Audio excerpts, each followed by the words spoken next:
Chapter 6. The Star Walkers. The North is the area of the Great Yin that presides over death. It is located at the deepest bottom of Yang, and also found deep within the earth. The underworld is situated at the lowest point of the earth, which however reflects the highest point of heaven, and is the exact mirror image of the realms on high. There is an essential unity between the underworld and paradise. In the previous chapter, we heard of the strange symmetry of the ancient Egyptians who saw travel through the underworld and eventual arrival at the region of the circumpolar stars as two aspects of the same after-death journey. They can be likened to the two shafts of the Great Pyramid at Giza, one pointing to the north and the circumpolar stars, especially the Big Dipper, and the other to the south and the constellation Orion with its companion star Sirius. The setting and rising aspect of the journey reflects the daily motion of the sun, and also the setting and rising, the death and resurrection, of the deceased pharaoh, known in the Third Dynasty as Horus, but in later dynasties as Osiris. The circumpolar stars, however, do not rise and set, but are in eternal motion around the pole star. This is the symbol of immortality itself, a place the Chinese called the Garden of the Immortals. In Chinese Taoism, this duality of underworld and realms on high is more formally depicted as mirror images of each other, as complementarities. This may help us to understand the Egyptian concept, and, indeed, the idea of celestial flight is intimately connected to the idea of immortality in the Chinese as well as the Egyptian cultures. In Chinese Taoism, celestial flight was a complex affair that was accomplished by ritual specialists during their lifetimes with the goal of rising to the stars and obtaining the gift of immortality there. In Egypt, it would seem that only the soul of the dead enjoyed the voyage to the stars. Once the pyramid texts were painted on the walls of the pyramid, the entire edifice was sealed with the king's body in its sarcophagus within it, thus permitting only the soul of the king to read and follow its meticulous instructions. In China, 2,000 years later, and perhaps much earlier, if it is indeed a survival of more ancient shamanistic practices, this process was extended to include the living in the mystical practice known as the Pace of You, to which we soon will return. Regardless of cultural differences, and the all-important contexts that define individual and social responses to the material, it is clear that immortality and celestial flight are connected.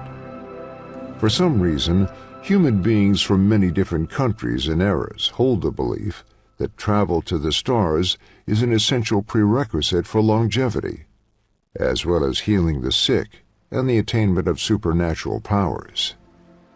This ecstatic flight is a hallmark of some of the individuals known as shamans. Historians of religion, such as Mircea Eliade and Ioan Culianu, made special studies of shamanic ecstatic flight and noted its presence in cultures as diverse in time and place as Siberian shamans, Jewish mystics, and the ancient Greeks.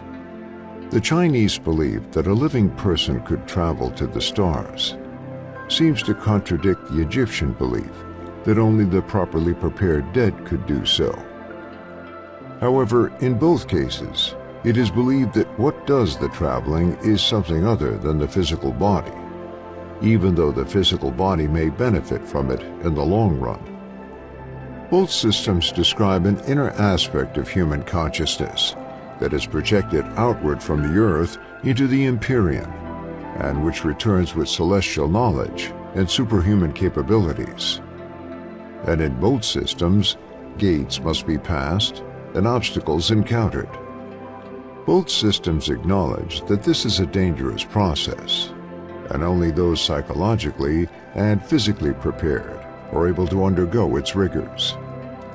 There is another similarity, although it may seem rather opaque at first. It concerns alchemy. The Chinese alchemical literature contains elements and basic concepts that are strikingly similar to the ones we find in the Middle East and Europe at roughly the same time. The themes of material transformation, as well as spiritual transformation, are present in both systems, and both are linked to the dream of immortality. The alchemical process is a form of material regression. That is to say, it is a going back to the original matter, the prima materia from which everything evolved, and then moving forward again only at a highly accelerated pace. Both systems are also psychobiological. The whole body-mind continuum is involved in the process. There are constant references to seminal fluid, to blood, to germination and reproduction, and to breath. In other words, to the basic elements of the creation stories we have already studied. If we compare the alchemical systems to those creation legends, we will find that there is a great degree of congruence between such seemingly unrelated concepts as the importance of blood to the Aztecs, the sons of God in Genesis, the creation of human beings in the Sumero-Babylonian texts, and the autoerotic act of Amun in the Egyptian texts, between the celestial flight of the pharaoh and the celestial flight of the Taoist adept, and the pursuit of immortality as a glyph or transport to the stars.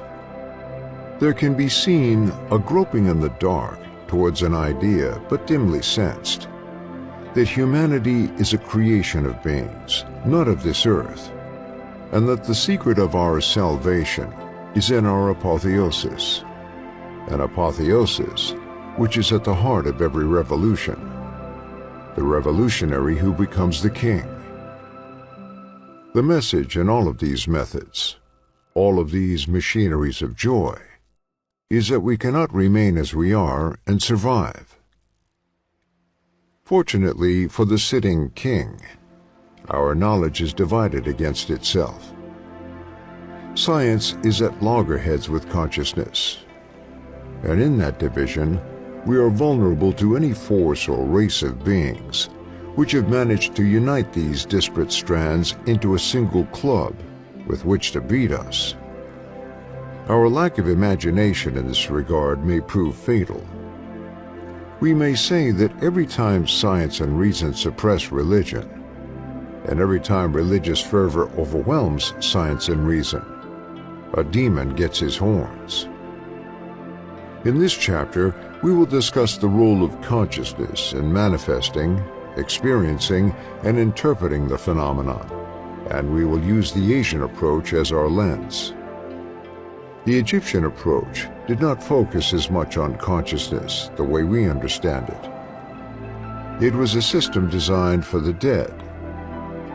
While the Egyptians seemed to believe that the dead possessed consciousness, otherwise the funerary practices would have had no meaning or relevance, the Asian approach involves the fully alive human being. While many of the same technologies are present in Asian culture, as in the others we have discussed, such as sacred architecture, alignment with the stars, and celestial flight, the Asian methods focus more specifically on consciousness, although not to the exclusion of the other elements. As we will find out in more detail in Book 2, even the 20th century father of modern Chinese aeronautics, Chen Zusen, recognized the value of these ancient systems and their applicability to space flight. As we look back along the timeline to the earliest recorded myths, and then forward to today, we will see that humanity has been traveling along a single arc. At various intervals, the phenomenon has intervened, or has seemed to intervene. either to encourage us in our quest, or, as some think more likely, to monitor and perhaps thwart our progress along the way. Perhaps it is only by being who we are, this awkward combination of animal and God, that we humans can survive and perhaps even triumph. In the last chapter, we discussed the pyramids of Egypt. Admittedly, we did not focus too much on the astronomical alignments or the geodetic aspects of the construction, aside from some generalities. That material is covered in so many other books, some more or less valuable than others, that we did not want to waste space here with a lengthy digression. It is worthwhile, though, to point out that the Middle East is not the only locale that boasts pyramids. We know that pyramid-shaped structures can be found in Mesoamerica, everywhere from Mexico to Guatemala, and even in Peru. What may not be known as well is the existence of large pyramid complexes in China. While familiar to a handful of travelers in the early 20th century, they did not come to world attention until World War II, when one, the so-called White Pyramid, was spotted by an American aviator with engine trouble. After several passes over the site, which is near the ancient capital city of Xi'an, James Gossman reported back what he had seen, and the news spread. He talked of a shimmering white pyramid-shaped structure with a flat top and would appear to be a crystal or some other shiny jewel-like object at its summit. Later, a pilot of TWA confirmed the story and published a photograph of the site that had been taken by Gossman in 1945. The structure was later identified as the Maoling Mausoleum, a tomb dating to the 1st century BCE. It is the final resting place of Wu Di, 140 to 87 BCE, the 5th king of the Western Han dynasty. Its base is larger than that of the Great Pyramid at Giza, but it is shorter. It does not rise to a point, but is truncated, giving it the appearance of a trapezoid. No one knows why Gossman thought that the top had a crystal, as there is no such object to be seen now, but that does not mean it wasn't there in the past. That area of China was off limits after the revolution, and was remote at the best of times, with very few foreigners ever reaching that deep into the countryside. In addition, the Chinese government did not want to acknowledge the existence of the pyramids for several reasons. In the first place, since they did not have detailed information about the structures themselves, they could not afford to appear ignorant, so it was easier simply to deny they existed, at least temporarily. In the second place, there was no evidence that the structures were built by Han Chinese. They may just as easily have been erected by people other than the Chinese, and that would present a political problem. Indeed, such a situation did take place when it was rumored that one of the pyramids was actually of Turkish origin. In addition, the Chinese ordered that at least one of the pyramids, the so-called White Pyramid, be covered in trees so that it would blend into the landscape like an ordinary hill. Be that as it may, China does boast numerous pyramids and even has a version of its own Valley of the Kings in the region around Xi'an. There are between 70 and 100 tombs in that area, many of them in pyramid shapes, either rising to a point, like the Great Pyramid, or truncated at the top. As in Egypt, the Chinese pyramids were tombs for kings, and as in Egypt, they were astronomically aligned. While some are believed to be as old as the 5th dynasty Egyptian pyramids, most probably date from the 1st millennium BCE to the 1st millennium CE. They have been subject to all sorts of speculation, of course, and some ancient astronaut theorists suggest that they were built by the same mysterious civilization that was responsible for the erection of pyramids all over the world, from the Americas to Asia and everywhere in between. While that theory may seem far-fetched, we feel it is necessary to acknowledge that there are scholars who claim that there was communication between ancient Egypt and ancient China, and that the one culture could have influenced the other, or conversely, that they both stemmed from the same culture. This is usually predicated on the basis of similarity in architecture, religious or other symbolism, and even linguistics. What we are looking at here is a topic of some controversy in scientific circles: the debate between diffusionism and independent inventionism. Basically, traditional science supports the independent inventionist position that states there was little or no contact between ancient cultures in geographically distant regions, and that any similarity between one culture and another is a result of independent invention. In other words, if both the Aztecs and the Egyptians built pyramids, it was the result of each culture coming to that architectural design independently of the other. There was no cross-fertilization or cross-contamination between Mexico and Egypt. The diffusionists, however, proposed that there was travel, particularly sea travel, between the Americas and Africa, the Americas and Europe, and/or the Americas and Asia before Columbus discovered America. They point to a number of anomalies in the architectural record to support this proposal, and more recently, research in genetics and other sciences have been cited as evidence for at least some degree of diffusion. Scientists and skeptics generally ridicule diffusionism, however, citing a lack of concrete proof of contact between the continents.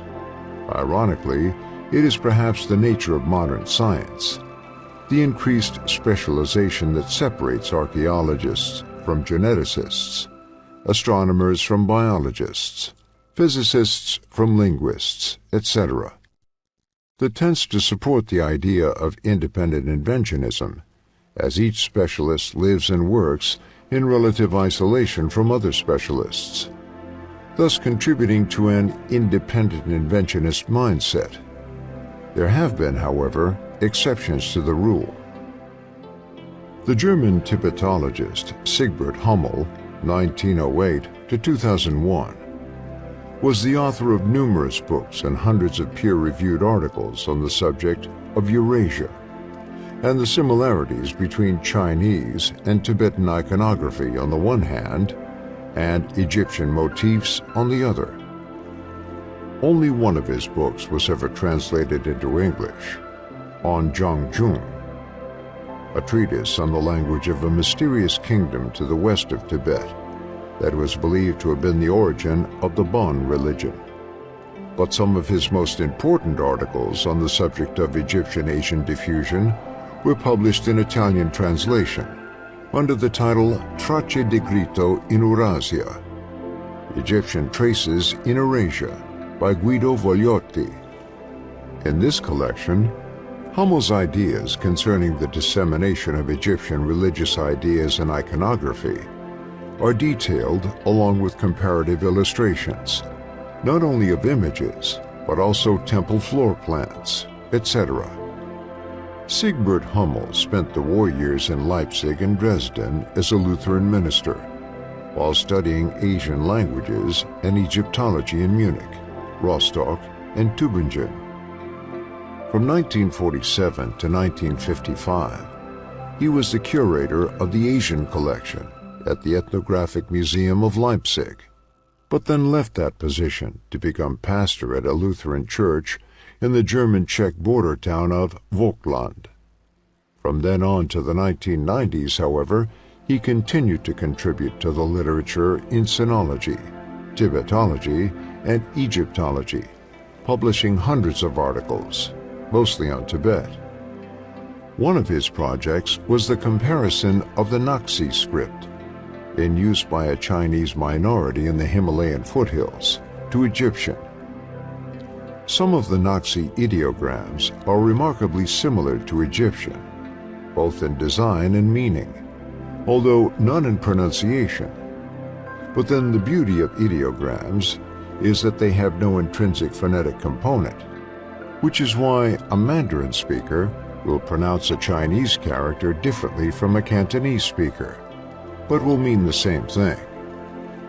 Another article in the collection is Il mito di Osiri in Tibet, the Osiris myth in Tibet, an attempt to show that, even more than ideograms or iconography, Egyptian narrative was imported into the Himalayas as well. While it is always interesting to notice similarities in architecture or iconography between cultures, it is more convincing when ideas are discovered that seem to reflect a commonality of understanding. That the Egyptian pyramids and the Chinese pyramids were both used as tombs for kings underlines an essential similarity that bears further investigation.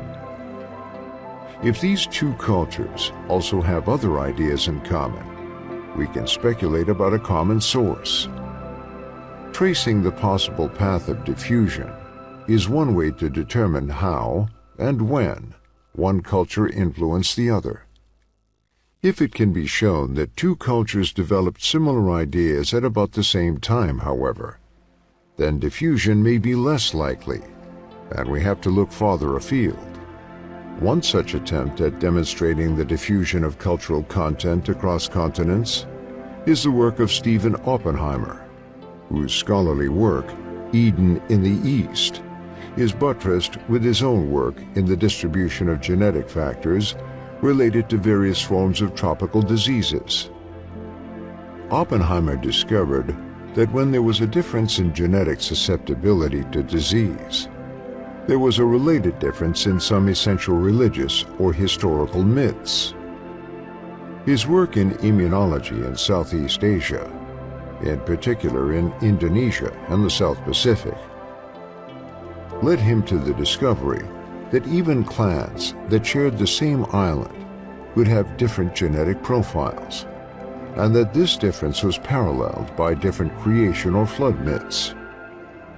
It was this striking discovery that led him to undertake the type of research into ancient cultures that we already expect to find in von Daniken, Robert Bauval, and Hertha von Deschamps, with the exception that Oppenheimer is a medical doctor and an expert in his discipline, who has spent considerable time in the field and came by his theories through exposure to various cultures in situ.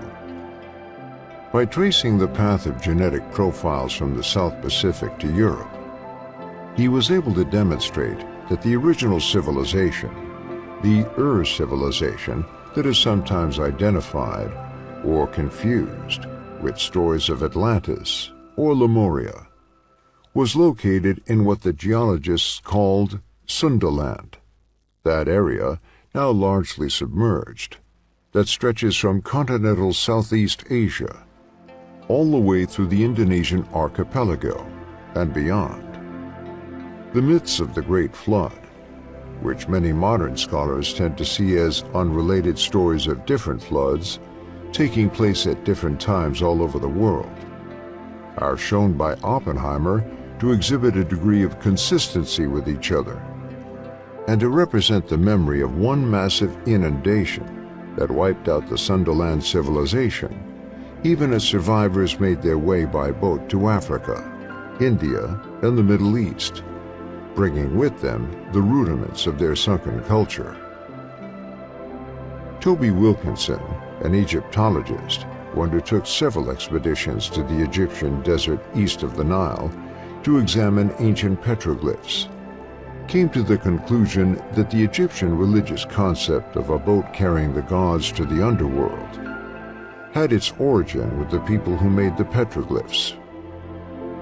In a book published in 2003, he proposed that there was a race of people that evolved into what we know today of the ancient Egyptian civilization, and that their religious concepts formed the basis of Egyptian religion, rather than the ancient astronaut theories he rejects, which imply that some sort of extraterrestrial civilization gave rise to the pyramids, as well as to the cosmological and mythological concepts that surround them.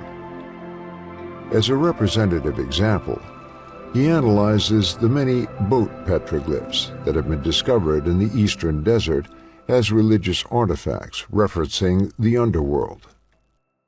These rock carvings depict ships with oars that are remarkably similar in design to those found on Egyptian papyri and other artwork of the dynastic periods, leading Wilkinson to believe that it was the religious ideas of the eastern desert people that contributed to the funerary customs and beliefs of their descendants, and that these ideas came from nowhere else. In other words, he assumes that the rock art had a religious function that was distinct from any sort of secular purpose, such as a historical record. However, if Oppenheimer's thesis in Eden in the East is correct, these petroglyphs could just as easily refer to actual boats carrying people from an actual sunken civilization, a civilization now in the underworld, quite literally. There is no need to interpret the Egyptian petroglyphs as religious iconography the way Wilkinson does. To be more precise, there is no reason to interpret the petroglyphs as solely religious.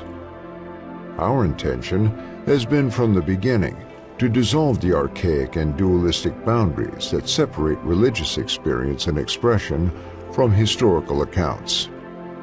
What if the petroglyphs represent a spiritual undertaking that has its roots in an actual event, which of course is what we have been saying all along? Another scientist with a PhD in geology and geophysics from Yale has offered further evidence that the pyramid-building culture had its roots in Southeast Asia and spread from there to other parts of the world, including Africa, the Americas, and elsewhere in Asia. In fact, in a book published the same year as Wilkinson's, Robert M. Schoch has even conceded that the basic ideas of theorists such as Robert Bauval, Graham Hancock, and Adrian Gilbert concerning the astronomical orientation of the pyramids have merit, even if there is room to contest their measurements at certain points. More than that, however, Schoch goes on to demonstrate that there is sufficient evidence linking Mesoamerican culture with Indian and possibly Southeast Asian culture to warrant a new look at human history. Casual observers have often remarked on the uncanny similarity that exists between architectural forms found in the Mayan ruins, for instance, and those found in India and throughout Indian-influenced cultures of Southeast Asia, such as those found in Indonesia and the former Indochina. Schoch contends that the people of Sundaland migrated outward from Southeast Asia sometime between 6000 and 4000 BCE, heading northwest to create the pyramid cultures of Sumer, Mesopotamia, and Egypt, and east, possibly as far as the coast of Peru. The circumstance that precipitated this migration was a great flood. However, he also proposes that a cosmic event was involved, and possibly responsible for the flood itself. We may remember from the chapter on Mexico that the Aztecs reported the source of their culture as a land surrounded by water from which they arrived in Mexico by boat. Many academics have attempted to situate this land to the north of Mexico, somewhere in the southwestern United States, perhaps in the midst of a lake. However, if we can entertain Schoch's idea and Oppenheimer's thesis that there was a genuine great flood that decimated the Sundaland civilization, then the Aztec legends become more than myth and closer to a historical account. The myths explain the world as it was, and as it came to be. Thus, in a very real and concrete sense, myths tell history. What then are the implications for all of this where consciousness is concerned? And finally, how does all of this impact our understanding of the phenomenon? Come fly with me. For in Taoism, as in all other religious conventions, what the meditator experiences and describes as an inner ascent is a reversal of the processes of what the outer world sees as cosmic creation. The adept personally returns to the source of things. Ecstatic flight is probably one of the earliest forms of mysticism and even of religion. What we know as shamanism, an early form of spiritual contact, is often associated with ideas of flight to the stars. This type of flight is effected through ritual and through sensory manipulation, the use of drums, horns, hallucinogenic plants or fungi, and other technologies for withdrawing the senses from the measurable, observable world and into an interior world of visions. Impressions and information collected during the experience of ecstatic flight were then applied in the real world for healing, predictions, and other uses. An essential aspect of many shamanic practices is the experience of death and rebirth. Thus, just as in ancient Egypt, death and rebirth are linked to flight to the stars. This is further reinforced by the concept of an axis mundi, a pole that runs through the earth and directly to the sky above. Shamans were known to climb trees or specially designed poles in order to make contact with celestial beings, or to enter into the heavenly realms. In China, the shaman was known as Wu, indicating a person who was able to contact the celestial powers, and held a special place in Chinese Neolithic and later society. In fact, the case has been made that the earliest Chinese leaders were also shamans, that political power stemmed from celestial power. The astronomical alignments of ancient Chinese burial and temple complexes dating to the Neolithic era are further evidence of this relationship between political authority and celestial contact. This association between the stars, shamans, and the state continued for centuries through the Shang and Zhou dynasties. That is, from circa 1560 BCE until about 200 BCE.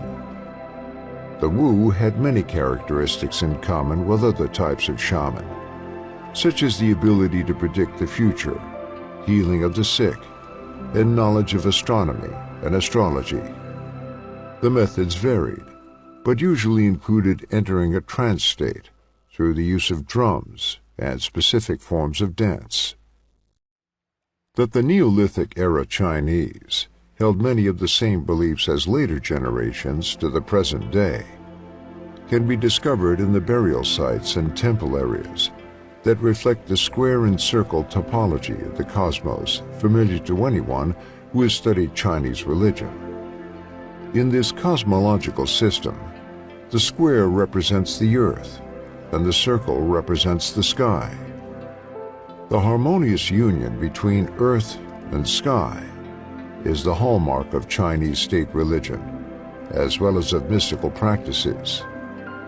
The earth is represented in the divination system known as I Ching by the trigram for earth, which is composed of 3 yin lines or broken lines.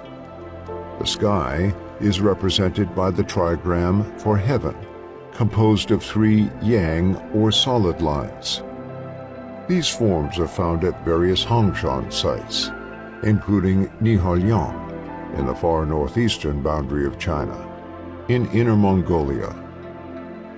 In China, early shamanic practices became more sophisticated and Taoist forms of meditation and alchemy.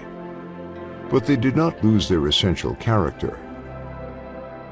The Taoist emphasis on returning to origins, conquering death, and ascending to the stars is indicative of the themes of the religion we have been referencing. Why is a return to origins associated with celestial flight and immortality in traditions as diverse as European alchemy, Indian Tantra, and Chinese Taoism? There does not seem to be any logical reason, based on observations of nature, for instance, why this should be so. Yet we find in diverse cultures around the world this insistent theme that celestial flight is connected to immortality. If a return to origins can be interpreted as a return to human origins, then we are back in Genesis territory and the Sumero-Babylonian creation epic. Here we treat the origins of human beings as a result of the manipulation of matter by other forces. This would seem to be the logical association of celestial flight and return to origins. For these other forces, according to this theory, would be the alien gods, whose presence gave rise to notions concerning religion, supernatural powers, creation, etc. And the association of these ideas with immortality reveals the impetus toward spirituality that is at the basis of human yearning. Rather than some irrational defect in human consciousness, religion becomes a logical reaction to actual events in dim prehistory. We can take either a purely literal approach, saying that, with Zecharia Sitchin and the other ancient astronaut theorists, there were actual aliens visiting the Earth who deliberately created human beings as some kind of slave race. Or we can take a more transcendent approach and say that our beliefs and yearnings are evidence of our otherworldly origins via panspermia, or some other type of seeding of this planet, the Earth, with life forms from elsewhere. We cannot, however, derive conclusions based on an analysis of data that ignores the very real and persistent nature of the phenomenon in sightings and experiences. Thus, our thesis leans more towards Sitchin than it does a purely accidental, if not transcendental explanation, without embracing Sitchin's theories completely, or abandoning the ideas of directed panspermia, for instance. Either way, religion and myth hold clues to the mystery of human life and act as containers of potential solutions to some of humanity's oldest questions about purpose, meaning, and survival. Further, if we take the myths concerning origins, flight, and immortality as evidence of real events or real circumstances, then we must also address the persistent stories of a revolt in heaven and a conflict that involves beings other than humans in a struggle that takes place off-world, but which has direct consequences for our own. The conflict between Tiamat and Marduk has echoes in other cultures, other traditions that may stem from an initial cause. And this conflict re-emerges in one form or another in some of the most iconic struggles in human history, as we reenact that original trauma, like serial offenders compelled to revisit their own abuse as children and the crimes they perpetrate as adults. The history of Taoism usually begins with the story of Lao Tse, who lived in the 4th century BCE and is credited with having written the Tao Te Ching, the classic text of Taoism. However, the Book of Changes, or I Ching, is believed to have been created around 1100 BCE, perhaps as an outgrowth of Shang Dynasty oracle bone divination. While not a Taoist text per se, it is usually associated with Taoism and with the basic themes of Taoist philosophy. Many people are aware of concepts like yin and yang, the female and male principles underlying existence. They may also be aware of the hexagrams of the I Ching and the divination system associated with them. There is, however, much more to Chinese philosophy, and especially to Taoism. This is not the place to go into a detailed description of Taoist rituals and beliefs. For that, the listener is directed to the sources given in the bibliography. For now, we will focus on several elements that have relevance to our project. The cultures of Neolithic-era China boast several features in common with its Egyptian and Mesopotamian counterparts. The Hongshan culture of northern China and Inner Mongolia demonstrates that astronomically aligned monuments, including pyramids, were known in Asia as early as 3500 BCE, if not before. While a large number of tombs, including a pyramid, were discovered at the Nuhalyang site in the 1980s, a large temple area located underground was also uncovered. In that space, known as the Goddess Temple to archaeologists, several statues were found that were of enormous size. In one case, a statue 3 times the height of an average human being was discovered, as well as life-size sculptures of human heads. One such head is frequently mentioned in the literature as being of a goddess, although there is no ancient writing found at the temple that would support that theory. This particular head had eyes made of green jade. That jade was being worked into jewelry that had sacred significance as early as the Neolithic age is already well known. The images that were carved into jade include dragons and the peculiar cloud formation designs that would become famous in later Chinese art, specifically related to Taoist conceptions of otherworldly powers and influences.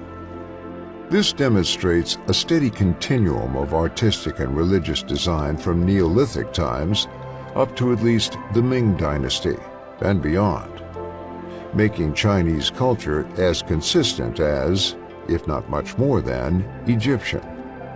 Further, there is no common language uniting all of China from the northeastern border, where the Nuhalyang culture was found, to Xi'an, where the famous terracotta warrior tomb is located, and to the vast Valley of the Kings, outside Xi'an, where more than 100 tombs and pyramids are located, thus indicating the strength of cultural and spiritual ideas that transcended ethnic and linguistic diversity.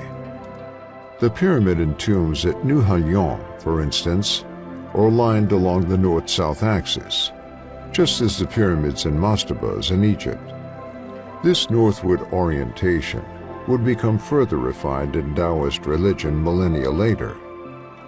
One of the more popular Taoist deities is Dumu, the mother of the chariot, which is a reference to the Big Dipper. She is the consort of Shangdi, the primordial emperor, and they are both often worshipped together in Taoist temples. The Big Dipper, the circumpolar stars of the northern sky, is called by various names in China, from Northern Bushel to Northern Dipper and Great Chariot.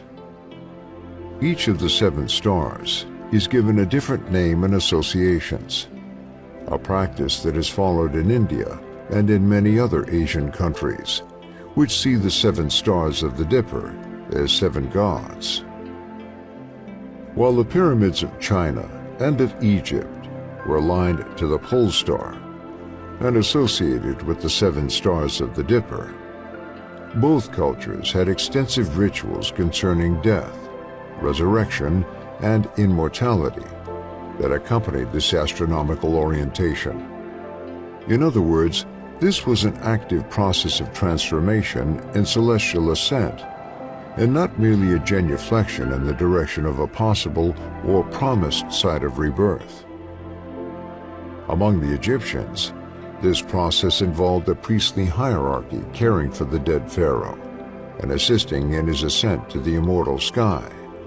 Among the Chinese, this process became more articulated, possibly due to the resilience of ancient Chinese culture and its continued survival over 5,000 years, so that an individual, while still alive, could proceed along the same path as the pharaoh, who had to die before the crossing could be initiated. This process was known as the pace of the stars, and utilizes the shamanic dance known as the pace of Yu. Tours of space were a commonplace of ancient China. Edward H. Schaeffer.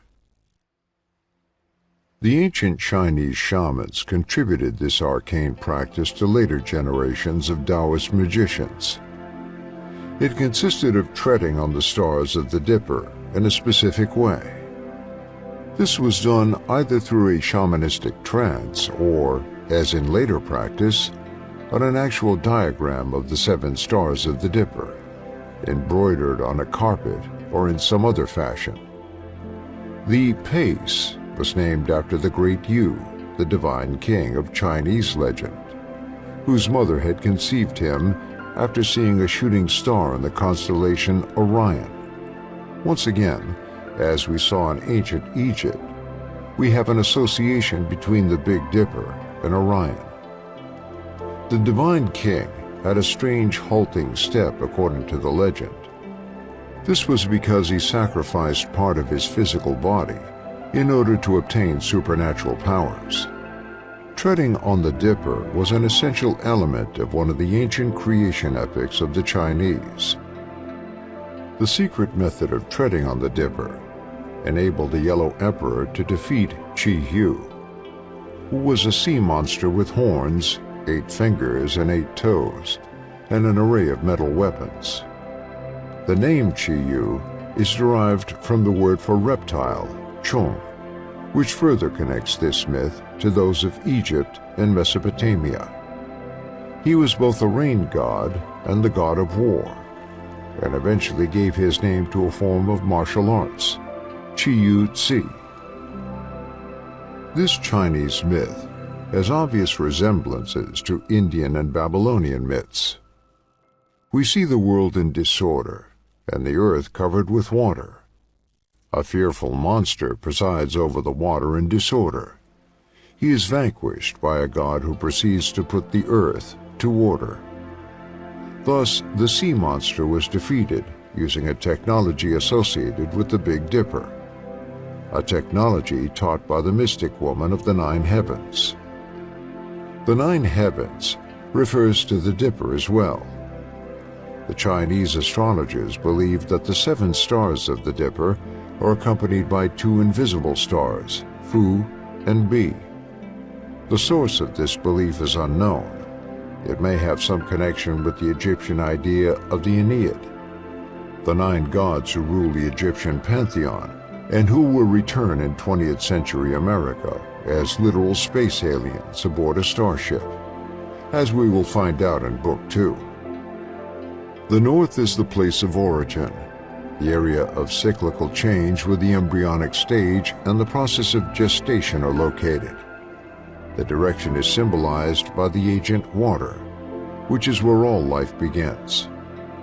Where we have only scant information from the Egyptian texts on the importance of the Dipper, especially in the opening of the mouth ceremony, the Chinese texts provide us with a richer field of associations. As can be determined from the previous quote, the Dipper was connected to water and the origin of life, which emphasizes its relationship to the creation epics of so many world cultures. Treading the Dipper is the equivalent of the Egyptian voyage through the underworld, with the exception that it takes place deliberately by living persons. The destination is the same, the pole star, the place of immortality. There are stages in the journey, and deities associated with each stage. In this, it is also similar to the Jewish mystical systems of Merkaba or Hekalot. In the Chinese case, we have evidence that it grew out of shamanistic practices involving ecstatic flight. It is too early to say whether the Jewish and Egyptian systems also derive from some form of shamanism. There is too much controversy over shamanism itself. What practices may be considered shamanistic? What ethnic groups are the proper locus for shamanism per se? But we can suggest that ecstatic flight is the common denominator among all of these technologies. That the physical structures of the Egyptian and Chinese pyramids and their orientation along the north-south axis give further support to a common understanding of the relationship between a properly arranged burial and immortality seems obvious. Initiatory practices picked up where the more elaborate funeral practices left off. The time of the Han Dynasty in China and the Ptolemaic Dynasty in Egypt saw the growth of individual mystical practices that built upon the death and resurrection practices of the state. Greco-Roman Gnosticism, Mithraism, and alchemy were developed in the 1st century BCE and the 1st century CE in the Mediterranean countries. In China, organized Taoism began roughly during the 2nd century CE, even though Lao Tzu himself flourished centuries earlier. By the time the Chongqing school of Taoism was formed in the 7th century CE, with its sophisticated forms of ecstatic flight and alchemical practices, Tantra had begun to develop in earnest in India and incorporated many of the same ideas concerning immortality, alchemical transformations, the creation of the world, and a form of internalized ecstatic flight. The Big Dipper was also an important asterism in India, and the 7 chakras, or subtle centers of the human body, were identified with the 7 stars of the Dipper. All of this is mentioned to emphasize, once again, the commonality of ideas that transcend geographical and ethnic differences. These are crucial concepts that surround humanity's most pressing existential concern: survival after death and its corollary, celestial origins. And they are interpreted the same way across cultures. In China, we have an additional set of clues as to how this technology functions, and they illustrate the relationship of consciousness to the process even more clearly than the Egyptians, due to the availability of textual material. In Taoism, the underworld and the celestial palace are mirror images of each other. In fact, they are the same place seen from different perspectives. That is why death is such a potent metaphor for celestial ascent. The Taoist magician denies his physical body through fasting and meditation, withdrawing his consciousness from the body and even, in some cases, visualizing the organs of his body as external to himself. This is reminiscent of the shamanic experience of being disemboweled and having the organs washed and reinserted into the body to create a new physical structure more in line with the requirements of celestial ascent. We say in the West, when someone has died, that they have gone to heaven. But we do not mean this literally. In fact, we have often forgotten why this cliché remains so persistent. In the ancient Egyptian religion, as well as in the practices of Chinese shamanism, this concept is meant deliberately, if not literally. In other words, there is a direct relationship between death and celestial ascent, even though the juxtaposition of these two events is really counterintuitive. They don't make sense when taken together, but they have become so fused in common usage that we don't really think about it. The Chinese systems afford us greater understanding of this relationship by underlining the idea of immortality as something to be gained by first denying the body's natural tendencies towards eating, drinking, sleeping, and copulating. In essence, restricting the body's movements and functions as much as possible in order to enter into a state resembling death, and then by moving consciousness towards the celestial pole, in a series of meditations that are tightly structured around each of the stars as gates leading to further development. The pacing of the void. The Dipper is the carriage of the emperor. Sima Qian, Chinese historian, died 86 BCE. There are various approaches to pacing the void, but they all involve a focus on the stars of the Big Dipper. One approach involves the adept sleeping on a diagram of the Dipper, and then experiencing the Dipper as a chariot carrying the supreme god, Tai Yi, down to earth. Another, more complex, involves a circumambulation of the 9 stars of the Dipper, the 7 visible and the 2 invisible, in a counterclockwise motion followed by a treading upon the individual stars of the Dipper using the pace of U, so that at no time do both feet touch the star at the same time. Then there is a reverse treading of the stars, leading to a clockwise circumambulation of the asterism, then another treading of the stars, but this time with both feet landing on each star. This process begins by visualizing the Dipper and all of the divinities that reside within each star.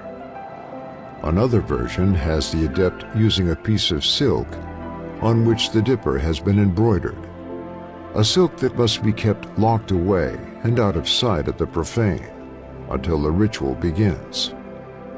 At that point, the adept is clothed with the stars of the Dipper and rises to the heavens to enter the constellation, saluting the individual deities on each star, but approaching the Dipper through its dark side first.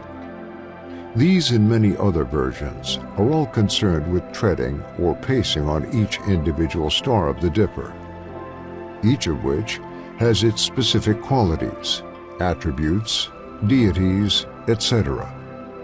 And in every case, the overriding image is that of a human being ascending into space from the Earth and passing through the 7 or 9 gates that guard the entrance to the pole star, the source of immortality.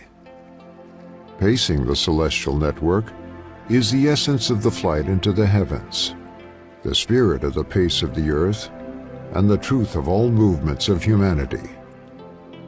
The previous statement from one of the liturgical texts of Shangqing Taoism spells out the meaning of the practice in no uncertain terms, although it is usually interpreted in a broadly metaphorical sense, rather than as a literal statement of fact. All movements of humanity, the flight into the heavens. Would anything be more specific than that? The Taoist adept was not merely a solo operator seeking to pace the void for his or her own gratification or enlightenment, but was the advance guard of the rest of the human race in its astral aspiration.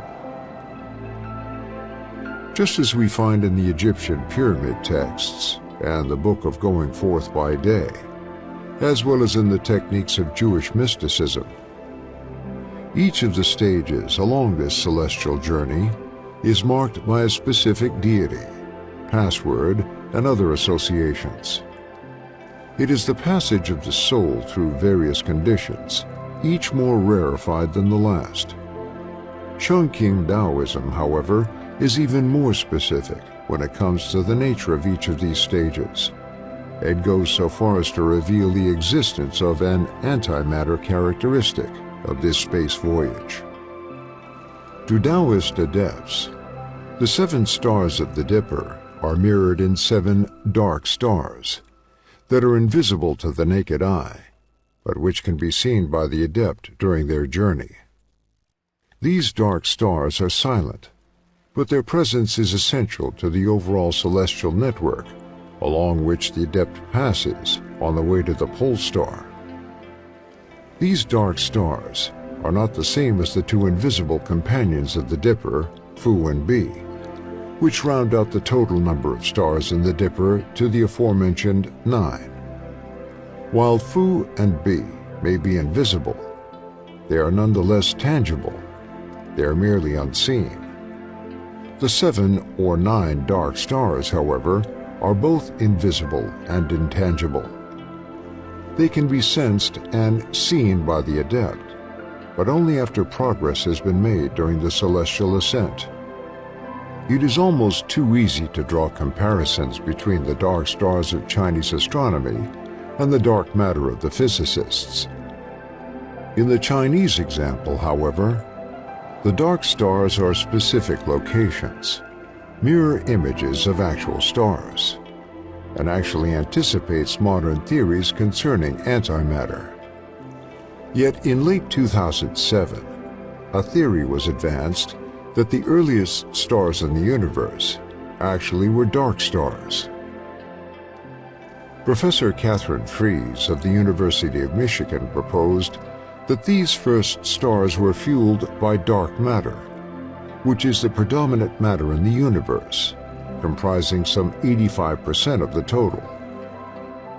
In some versions of the Chinese cosmological system, all planets and stars have dark counterparts, which may be a way of proposing an anti-universe, a, so far only, theoretical construct, in which every particle has its opposite, a universe that exists at the edge of our own. This theory states that at the Big Bang, equal amounts of matter and antimatter would have been created, even though virtually no antimatter so far has been detected. However, contact between a particle of matter and its opposite particle of antimatter still would generate energy, as the mass of each particle would be the same, even if their electrical properties, for instance, differed, resulting in mutual annihilation. Dark matter, on the other hand, comprises about 23% of the universe. It is matter, not antimatter, that emits no light, which is why it cannot be seen. Most likely, the Chinese concept of dark stars could be taken to represent dark matter. Was this concept developed by the Chinese purely through imagination or speculation? It has been presented as a fact discernible only to those who have advanced along a path of initiation sufficiently to be able to detect it independently. Chinese astrologers make allowances for the dark stars in their horoscopes, and as we have heard, the Taoist sages insist on the presence of 2 dark stars in the asterism we call the Big Dipper. The Dogon in Africa are said to be aware that Sirius, the dog star, so important to Egyptian religion, is a binary star, even though its counterpart cannot be seen with the naked eye.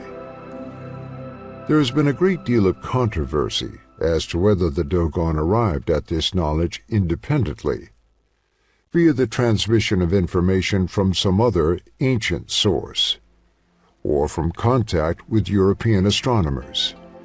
However, the Chinese belief in dark stars is demonstrably ancient, and could not have been acquired through contact with Western astronomers. Did they simply imagine the existence of dark stars, of invisible matter, of a network of celestial mechanisms from which humanity descended? At some point, the question must be asked: does a work of the imagination qualify as true? Can one imagine the real? Naturally, scientists have employed imagination, and even dreams, as auxiliary tools in their quest for knowledge. Niels Bohr and Wolfgang Pauli come immediately to mind, as we will find out in Book 3. Leaps of imagination have led to discoveries in every discipline, from physics to chemistry to biology. Yet the role of imagination in the development of scientific knowledge is regarded as a kind of accident, and consciousness itself is something that defies scientific study. The Chinese, however, made the disciplined use of consciousness an essential element of their mystical approach to reality. Imagination, dreams, visions, sudden insights could as easily be the product of a systematic practice involving the mind as it is the unplanned impedimenta of thought and rationalization, accidents of body chemistry, or neurological misfirings. The pace of the stars is a system. It is a method that is taught and learned and put into practice, and has been for over 1,000 years. Inasmuch as there can be a science of coincidence or synchronicity, a plan for acquiring knowledge outside the realm of rote memorization that was such a hallmark of the Mandarin class in China, Taoist meditation practices provided that framework. By turning the focus of the mind inward and withdrawing as much as possible from the external world and its sensory messages that are by necessity reduced to those that the eye and ear can sense, which means levels of vibration that occupy but a small fragment of the entire spectrum of light and sound. The Taoist adept was able to see connections between phenomena that otherwise would have gone unnoticed. The Neolithic Chinese shamans, the Wu, with their ecstatic flights, their trances and crazed hopping dances, became the kings and emperors of the oldest country on earth. They formed the bridge between this world and the other world that empowered secular as well as sacred rule. It would be a serious mistake to suppose that this rulership was the result of sophisticated con men pulling the wool over the eyes of a credulous populace. That would come later. In the beginning, survival was at stake. Survival of the family, then the community, then the kingdom. The role of the shaman was critical to the smooth functioning of a society that relied so much on the vagaries of nature, of the hunt, of plants, of the seasons. The shaman understood nature in a way that others did not, and this understanding, according to their own accounts, was derived from passage to the heavens. Again and again, we are forced to confront the single most overwhelming fact of human experience, that there is a solid connection between humanity and the stars. It is not one of mere longing towards an off-world paradise that we have somehow imagined must exist, all evidence to the contrary, but of a memory buried so deeply in human consciousness that every time anything unexpected occurs, anything out of the ordinary, whether lights in the sky, or mutilated cattle, or dreams so realistic that they are more real than waking life, we associate it with space, with extraterrestrial beings, with gods and angels, and demons, and jinn. What the Taoist magicians did, and the Indian tantrikas, the European alchemists, the sorcerers, the witches, and all the exotic practitioners of antinomian spirituality, was to accept the extraterrestrial hypothesis as a given and work from there. How do we do this, they asked. How can we travel to the stars?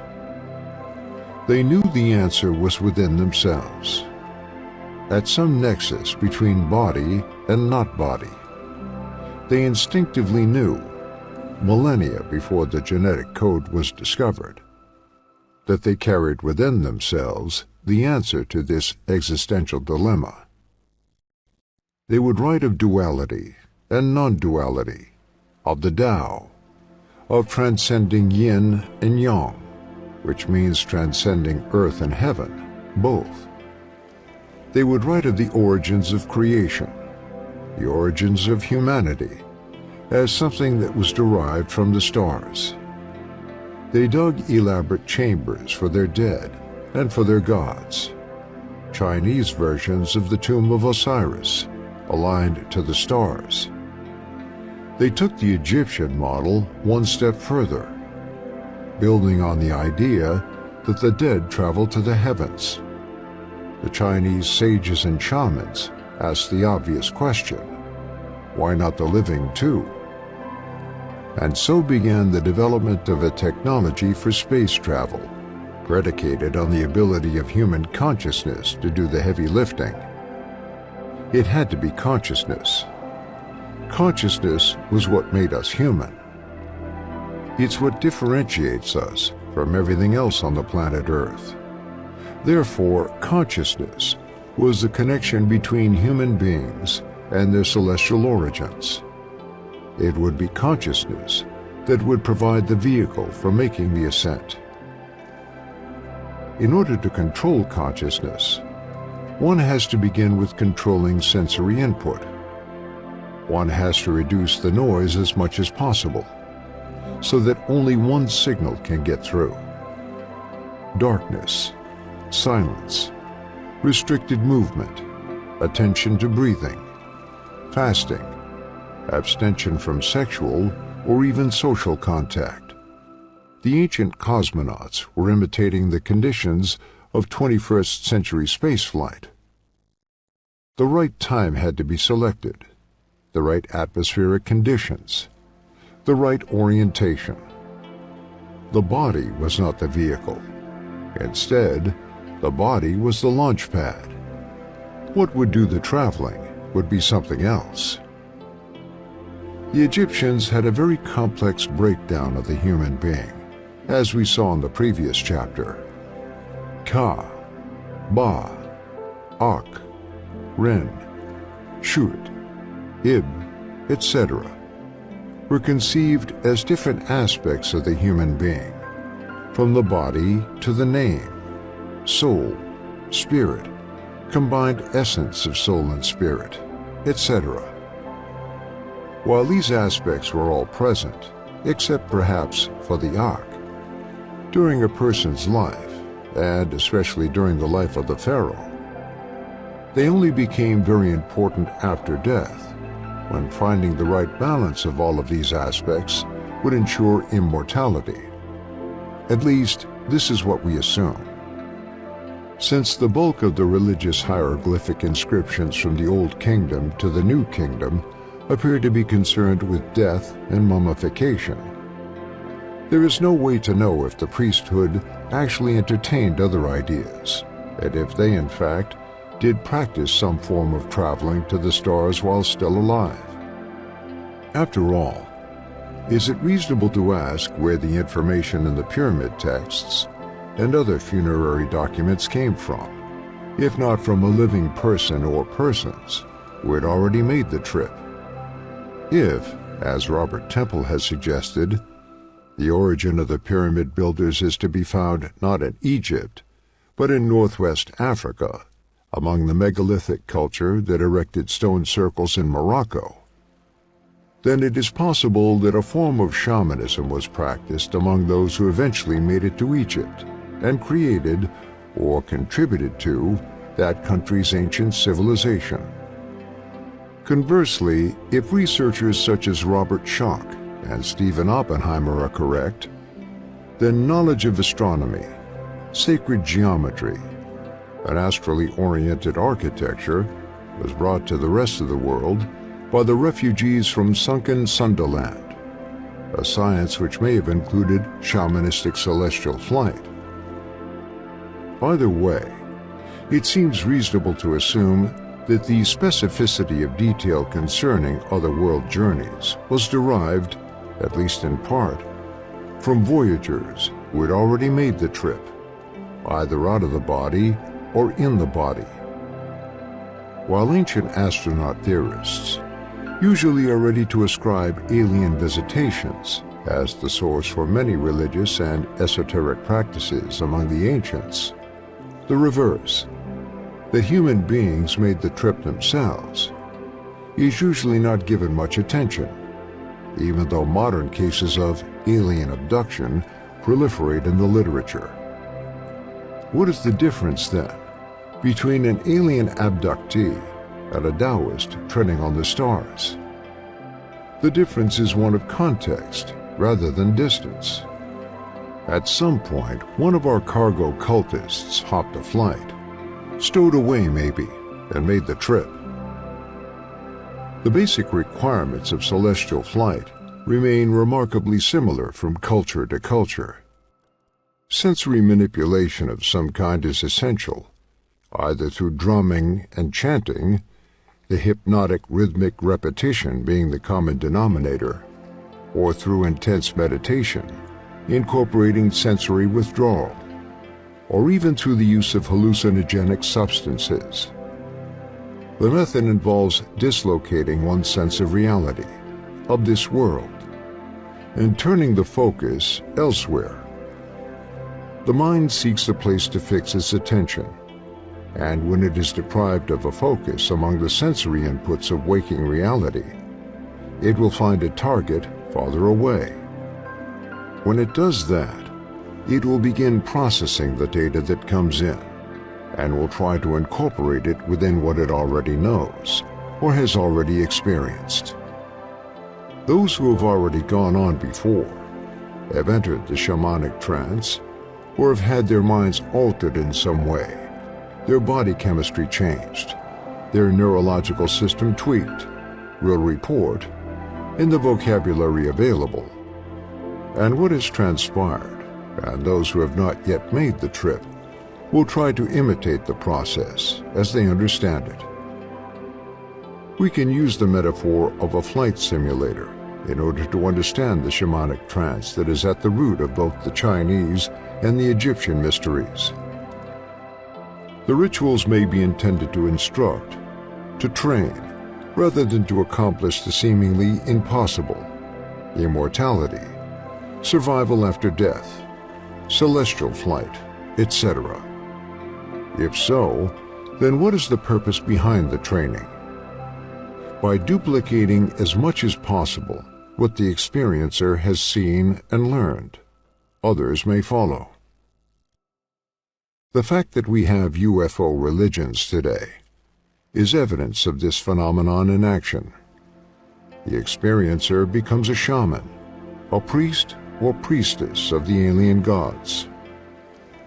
It is not a new phenomenon, as we have been at pains to demonstrate. It is an old one, as old as humanity's first contact with things not of this world, and as such, actually demonstrates the validity of our argument that, at heart, all religion is UFO religion. Once we come to grips with that, so much else becomes easier to understand. We tend to live a bifurcated existence, split between who we are as human beings and the external world, the real world. We are required to think of our internal lives as not real. Our dreams, our memories, our imagination, our emotions. What is real is what can be observed and measured. Life is real, and so is death. Virtually everything else is subject to interpretation. Many of us have been accused at one time or another of not having a grip on reality. The assumption being that reality is a solid, stable object that is subject to slipping through the metaphorical fingers of our minds. We are told not to trust our thoughts or our emotions. In other words, we live a life in constant struggle and engagement with this absolute substance we call reality. We engage with reality through our senses. But we are told that our senses reveal to us a subjective version of reality. Eyewitness testimony, we are told, is notoriously unreliable. We therefore invent machines that are more reliable in measuring and weighing the real, and we rely upon the machines and ignore our own senses. This means we engage with machines more than with nature, or with other human beings, as the machines are always right, and the rest of creation is not wrong exactly, just unknowable without the machines. We dream and ignore the content of those dreams. We explain away the phenomenon of dreaming using all sorts of mechanistic rationalizations that focus on brain chemistry, which can be measured, or on psychology, which is just another form of narrative, another way of dreaming while awake. Dreams show us scenes of life, but they are not real. Dreams are irrational. They don't make sense when we are awake, although they make excellent sense while we are asleep and in the grip of the dreams. Since when we are asleep, we no longer are engaging consciously with the world around us, with reality. Whatever we experience must be not real, irrelevant, a kind of temporary psychotic state. Religion, therefore, is in the same category because of the stories in every religious text that describe things that are not real or only as real as dreams.